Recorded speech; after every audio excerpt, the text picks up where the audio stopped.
Cabby! Cabby! Capital, my dear Watson. Let us return to our humble abode. 221B Baker Street, please, cabby. From London, we present Shoscombe Old Place by Sir Arthur Conan Doyle, adapted for radio by Michael Hardwick, with Carlton Hobbs as Sherlock Holmes and Norman Shelley as Dr. Watson. You know something of racing, don't you, Watson? I ought to. I pay for it with about half my wound pension.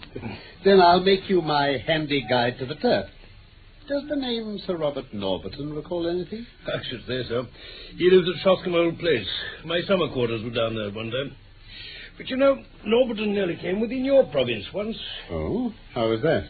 It was when he horsewhipped Sam Brewer, the Curzon Street moneylender on Newmarket Heath. He nearly killed him. He sounds interesting. Does he often indulge in that way? He has the name of being a dangerous man. One of those fellows who overshot their true generation. He should have been a Regency buck. A great eye for the ladies, boxer, athlete, and about the most daredevil rider in the country. Came second in the Grand National a few years back. Oh. They say that what he's lost on the turf has got him so far down Queer Street that he may never find his way back again. Capital, Watson. An admirable thumbnail sketch. Now, can you give me some idea of Shoscombe Old Place? Well, only that it's in the middle of Shoscombe Park in Berkshire. The Shoscombe Stud and training quarters are there. And the head trainer is John Mason. Huh? You needn't look so surprised, my dear Watson. He was due here some minutes ago. But do let us have some more about Shoscombe. I seem to have struck a rich vein. Well, they're the Shoscombe Spaniels. You hear of them at every dog show. They're the special pride of the lady of Shoscombe Old Place. Sir Robert Norberton's wife? No. He's never married. Huh? Just as well, I should think, considering his prospect. He lives with his widowed sister, Lady Beatrice Falder. Matter of fact, the place belonged to our late husband. Norberton has no claim on it at all. When she dies, it reverts to her husband's brother. So she only has a life interest in it? That's right. She draws the rents, and Norberton spends them. Still, I've heard that she's devoted to him. But what's amiss at Shoscombe, Holmes? Ah, that's just what I want to know. And here, I expect, is the man who can tell us. John Mason, sir. Ah, Mr. Mason. This is my friend and colleague, Dr. Watson. Howdy do, sir. How do you do? You had my note, Mr. Holmes? Yes, but it explained nothing. It was too delicate a thing to put the details on paper. And too complicated. Well, here we are, at your disposal. Oh, do sit down. Thank you, sir. Thank you. Well, first of all, Mr. Holmes, I think my employer, Sir Robert Norberton, has gone mad. This is Baker Street, Mr. Mason, not Harley Street. But why do you say that? Well, sir, when a man does one odd thing or two odd things, there may be a meaning to it. But when everything he does is odd, then you begin to wonder. I reckon the Shoscombe Prince and the Derby have turned his brain between them. Shoscombe Prince is a colt Sir Robert has entered. Oh, he's the best in England, and I should know if anyone does. But I'll be plain with you gentlemen now, because I know this won't go beyond the room. Sir Robert has got to win this Derby. He's up to his neck. It's his last chance. Everything he can raise or borrow is on that horse, and at fine odds, too. Yes, but how's that, Mr. Mason, with a horse as good as that? Well, the public don't know how good he is, Dr. Watson. Sir Robert's too clever for the Turks. He has the Prince's ass bell right for spins. You can't tell them apart. But there are 2 lengths and a furlong between them when it comes to a gallop. No, sir. His whole life is on the Prince. If he fails him, he's done. It seems rather a desperate gamble. But where does the madness come in? Well, first of all, you've only got to look at him. His eyes are wild. He's down at the stables at all hours. And there's the way he behaves to Lady Beatrice. Oh? In what way? Well, they've always been the best of friends. She loves the horses as much as he does. Why, Shoscombe Prince, when he heard her coming, he trot out to the carriage for his lump of sugar every time. But that's all over now. Why? Well, she seems to have lost all interest. For a week now, she's just driven past the stables without so much as a good morning. You think there's been a quarrel? Oh, a bitter quarrel, if you ask me, sir. Why else would he give away her pet spaniel? Her spaniel? Oh, she loved it as if it were her child. But he gave it away a few days ago to old Barnes, what keeps the Green Dragon down at Crendell. Strange indeed. Of course, what with her weak heart and dropsy, she couldn't get about with Sir Robert, but he used to spend a couple of hours with her in her room every evening. That's all over, too. He never goes near her. She takes it to heart, sir. It's all changed, Mr. Holmes. Everything's changed. And something going on. Mark my words. There's something more, then. Aye, that there is, sir. Night after night, the master sneaks off down to the crypt of the old church. Church? Oh, it's an old ruined chapel in the park. Oh, I see. A dark, damp place it is, too. Bad enough by day. There's not many in our parts would think of going there by night. Haunted, no doubt. You may smile, Mr. Holmes. It's had a bad name amongst us for generations. Anyway, there he goes every night, wet or fine. You interest me more and more, Mr. Mason. But how do you know all this? Well, it was my head lad Stevens noticed him sneaking off first of all and told me. It's none of our business, perhaps you'll say. But we went after him. We waited behind a bush and saw him go inside the crypt.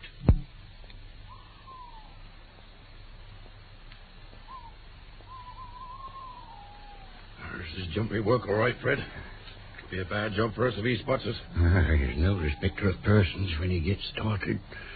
Still, I mean to see this out. Oh, you can't see much from here. Think we can go inside and take a look? Oh, not in your life. He'd hear us for sure. Oh, there's not much we can do then, except follow him home again. Well, you never know. He might be carrying something to give us some idea. Hey, watch out. He's coming out now. Yeah, we'll keep down then. He'll come past these bushes. Yeah, you're right.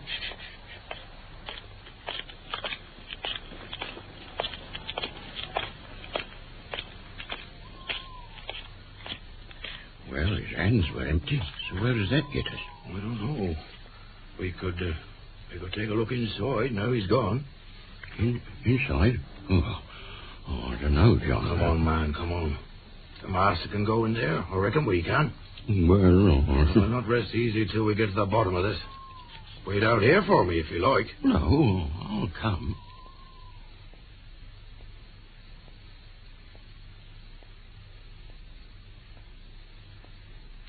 Well, there's no one here. No one or nothing. Oh, and that's it. We can be getting back. Hey, what's that over there? Huh? Where? Here. Oh, that's funny. It's bones. Bones and a skull. Oh, it is, too. You've been down here before, Fred? Once or twice. In daylight, though. I was here some time back when Master sent Higgins to see those gypsies weren't camping out in the place. And these weren't here then. Are you sure? Certain. John, maybe it's... You don't reckon... No, they're old bones, these. Must be hundreds of years old. Where do they come from? Why should anyone drag them out and leave them lying around like this? Yeah. This beats me, Fred. It beats me. And beat both of us it did, Mr. Holmes. You left the bones where they were? Aye, lying in a corner with a bit of old board over them. And now, Mr. Holmes, take a look at this. Huh? A piece of the bones? No, sir, not them. This was a day or two later.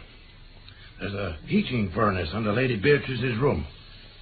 It had been off for some time, but Sir Robert started complaining about the cold, so it started up again. And the other morning, when one of the boys was raking out the cinders, he found this bone. You can see it's been burnt. What do you make of this, Watson? Well, it's human, all right. The upper condyle of a human femur. Exactly. Mr. Mason, could anyone who wanted to visit the furnace? Aye, sir. There's a door from outside, and there's another to a stair from a passage where Lady Beatrice's room is. Was Sir Robert at home on the night before the boy found this bone? No, sir, he wasn't. He'd gone off to London. Then whoever was burning bones, it was not he. That's true, sir. Well, these are deep waters indeed. Deep and rather dirty. Have you anything more to tell me? No, sir. I think, sir, that's about all of it. A few questions, then. When did Sir Robert give away his sister's dog? Just a week ago today, sir. It was howling outside the old well house, and Sir Robert was in one of his tantrums that day. He caught it up. I thought he would have killed it. But he gave it to one of the jockeys and said to take it to old Barnes of the Green Dragon. He said he never wanted to see it again. Thank you. Now, who keeps Lady Beatrice Folder company most of the time? Well, there's her maid, Carrie. She's been with her about 5 years. And is no doubt devoted to her mistress. Well, she's devoted enough, but I'd rather not say who to. Uh-huh. Well, I can't tell tales of that sort, sir. I quite understand. From Dr. Watson's description of Sir Robert, I can realize that no woman is safe from him. Don't you think the quarrel between brother and sister may lie there? Oh, the scandal's been pretty clear for a long time. Yes, but she may not have seen it before. However, this scarcely accounts for charred bones and these mysterious visits to the crypt. Is there good fishing in that part of Berkshire? Fishing, sir? Fishing, Mr. Mason. Well, there are trout in the mill stream and pike in the All Lake. That's good enough. Watson and I are famous fishermen. Are we not, Watson? Precisely. In fact, you may address us in future at the Green Dragon, I think you said it was called, Mr. Mason. We should reach it tonight. I need hardly say that we'd better not be seen with you down there. But a note will reach us if you want us.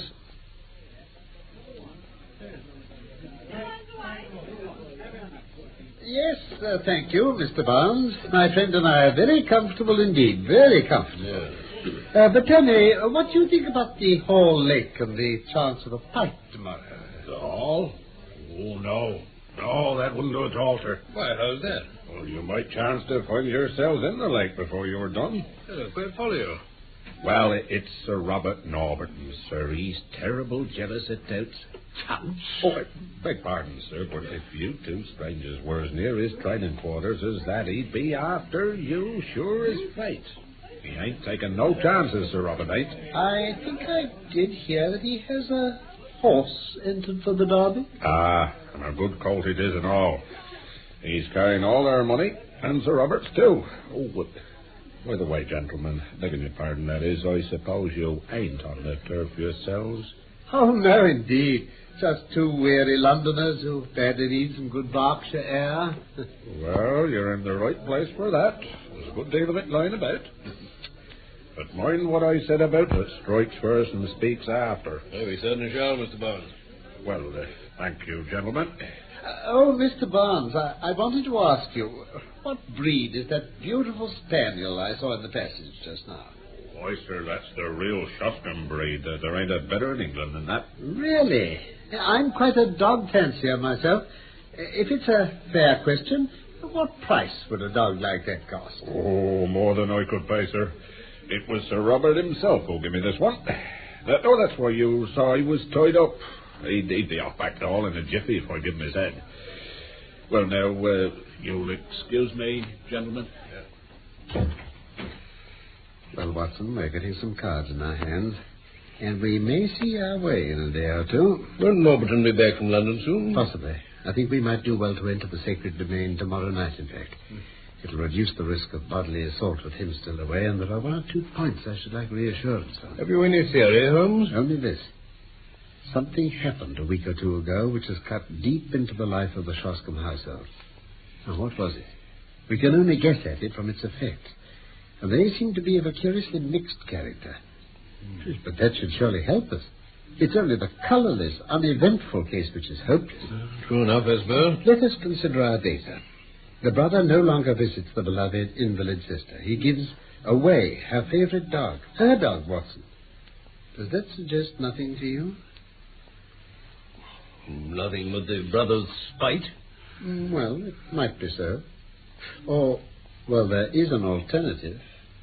But to continue our review of the situation from the time that the quarrel began, the lady keeps her room, alters her habits, is not seen save when she drives out with her maid, and refuses to stop at the stables even to greet her favourite horse.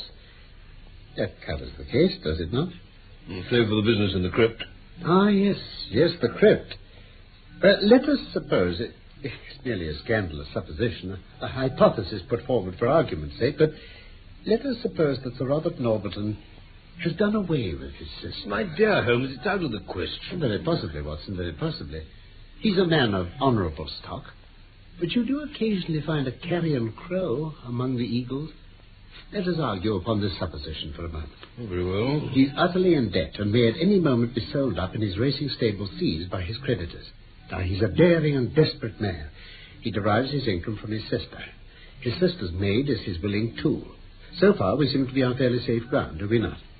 Granted. But he could not fly the country until he had realized his fortune, and that fortune could only be realized by bringing off his win with Shoscombe Prince. Therefore, if he had disposed of his sister, he would still have to stand his ground. He would have to get rid of her body in some way. With the maid as his confidant, that would not be impossible.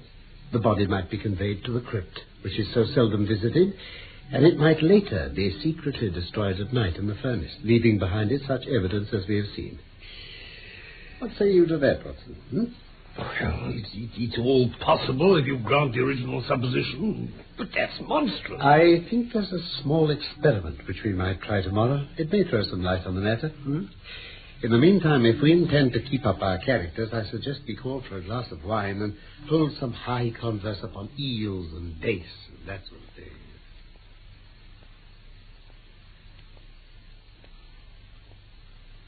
Good morning, gentlemen. Good morning. Oh, good morning, Mr. Barnes. Well, I should have thought you'd have been away to your fishing long before this. Well, as a matter of fact, Mr. Barnes, my friend here rather foolishly forgot to pack our spoon bait for Jack. And as we gather there's none to be had hereabouts, we'll just have to forget about the fish. It was only an excuse to get away from London, really. We shan't miss it. Well, perhaps you'll think of taking a walk instead. Some very nice walking in these parts there is. As a matter of fact, that's just what we're off to do now. I was wondering to my friend whether you mightn't be persuaded to let us take that dog of yours along with us. Well, I don't see why not at all, gentlemen. If you can be bothered with him, I reckon he'll be glad of the exercise. I don't seem to get 10 minutes to call me own these days. It'll be a pleasure. I think we need the exercise as much as the dog does.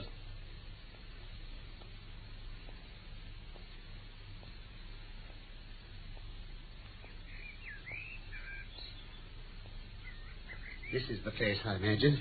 Yeah, those are the gates, Holmes. The entrance to Shoscombe Old Place. I learned that the old lady's carriage comes through here almost precisely every midday as she starts out for her drive. It's nearly midday now. You hoping for a glimpse of her? More than that. The carriage has to slow down while the gates are being opened for her. Yeah. Now, when it comes through and before it gathers speed again, I want you to stop the coachman with some question. Yes, and you? I shall stand behind this holly bush and see what I can see. And I think I shall also accidentally loose my hold of this good dog's lead. But quickly, Watson. I can see the carriage in the driveway now. Now, you know what to do. All right, Holmes.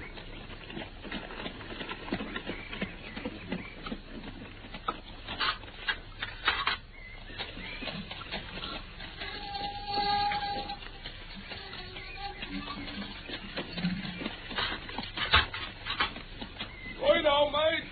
I say, pardon me. Yes, sir. Could you tell me, is Sir Robert Norberton at home today? Oh, sir, he ain't back from London yet. Oh, I see. Hey, back there. Get away, get my whip. Hang on. Hang on. Hey, come on, lady. You back.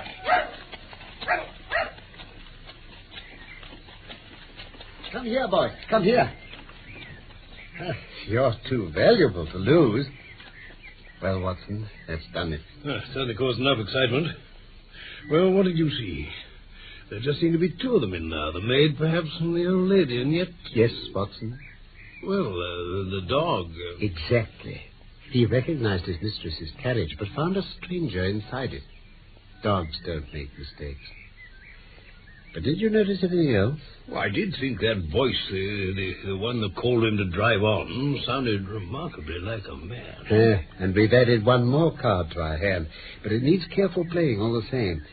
I think we'll arrange for another rendezvous this evening with our friend Mr. John Mason. And what better place than the crypt?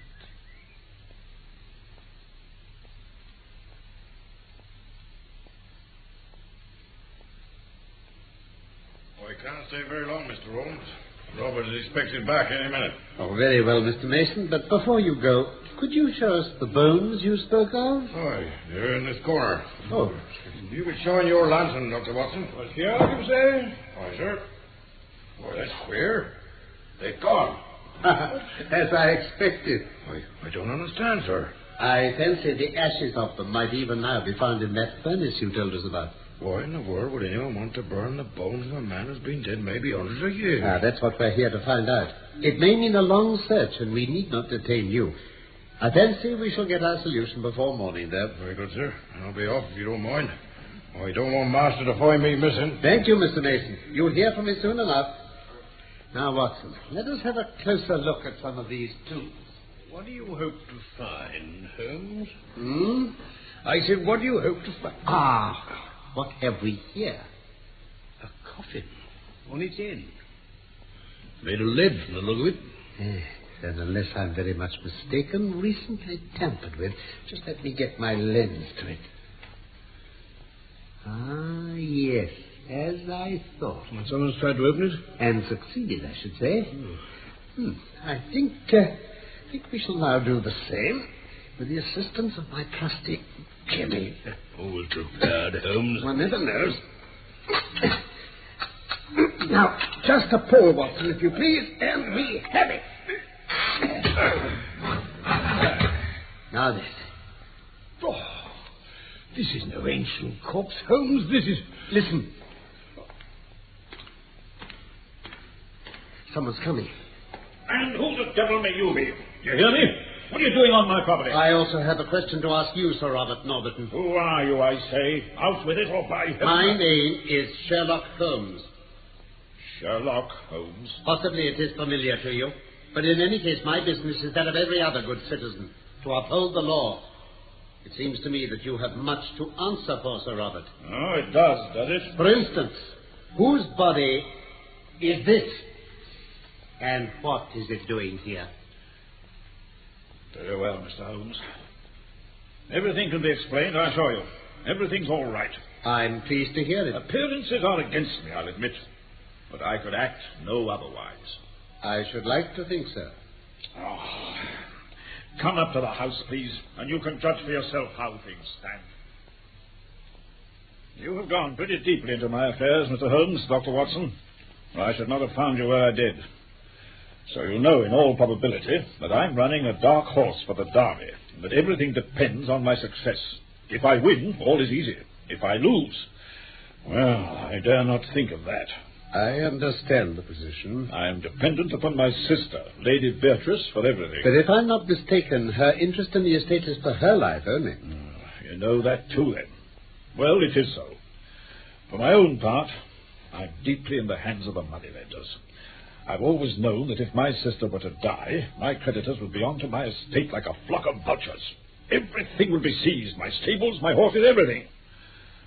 Well, Mr. Holmes, my sister did die a week ago. And you told no one? No, Dr. Watson, I told no one.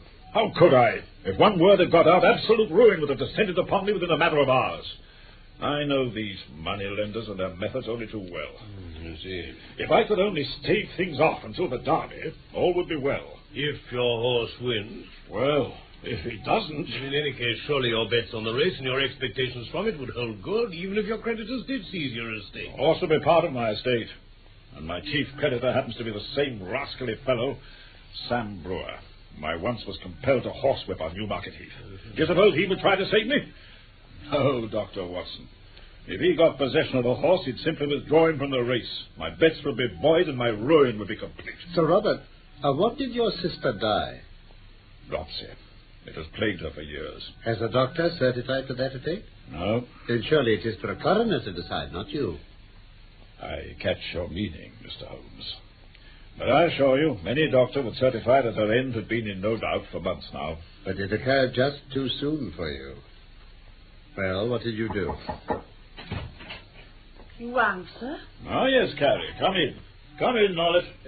Sir? Mr. Holmes, this is my late sister's maid, Carrie. Mrs. Norlet, I should say. How do you do? And this is her husband, Norlet. How do? These are the two people upon earth who can substantiate what I say. Very well. Well, as I told you, it occurred to me that if I could only stave things off until after the Derby, all would be well. But obviously, the body couldn't remain in the house, even though there was no need for anyone to enter her room but the maid. So on the first night, Norlet and I carried it out to the old well house. I disclaim all responsibility. As I might expect. However, the responsibility is not yours at all, as it happens. You concealed the body in the well house? Yes. Then there was a complication over my sister's spaniel. It used to follow her everywhere. Turned up at the well house door and stood there, yapping continuously. Wouldn't go away. So you got rid of it to the landlord of the Green Dragon? Yes. Even so, I felt that some more secure place was needed for her body, and Norlet and I carried it by night to the crypt. There was no indignity or irreverence, Mr. Holmes. I do not feel I've wronged the dead. Ah, Well, I can picture your thoughts. Perhaps you would have felt differently in my position. One cannot see all one's hopes and plans shattered at the last moment and make no effort to save them. It seemed to me that it would be no unworthy resting place if we put her for some time in one of the coffins of her late husband's ancestors. They lie in what is still consecrated ground. Norlet and I disclaim... All right. We opened the coffin, removed the contents, and placed my sister inside, as you have seen her. As to the old relics, they were burnt in the central furnace at night. Seemed better than to leave them lying there for intruders to disturb. After that, it was but a case of arranging for someone to ride daily in your late sister's carriage, wearing her clothes and keeping up the appearance that she was still alive and well. Just so. Now, let me see. Who could that have been? Mr. Norlet, I imagine you disclaim all responsibility in this as well. I'd like to know what you Oh, think... Charlie. That will do, Norlet. You're quite right, Mr. Holmes. He impersonated my sister and rode each day beside his wife here. Deceiving everyone except an unhappy dog who wondered where his mistress had got to.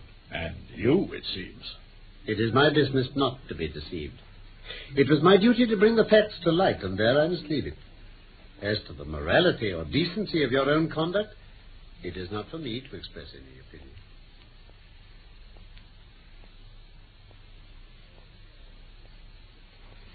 Oh, there you are, Watson. I thought I heard you go out a few minutes ago. I did, to buy a newspaper.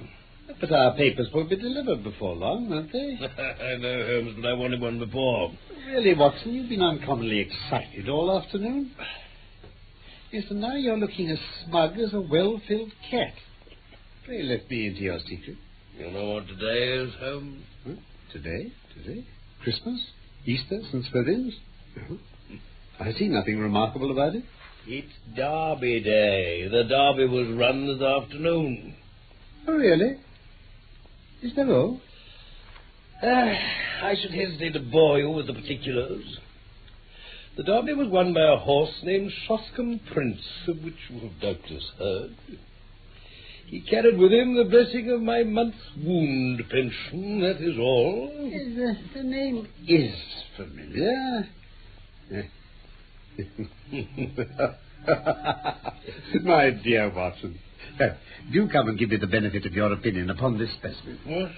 Really, if it were not for the microscope, I do not believe we should achieve half the results we managed to. That was Shoscombe Old Place, a Sherlock Holmes story adapted from Sir Arthur Conan Doyle by Michael Hardwick, with Carlton Hobbs as Holmes, Norman Shelley as Dr. Watson, Frederick Treves as John Mason, and Godfrey Kenton as Sir Robert Norberton. Production by Frederick Bradnam for the BBC.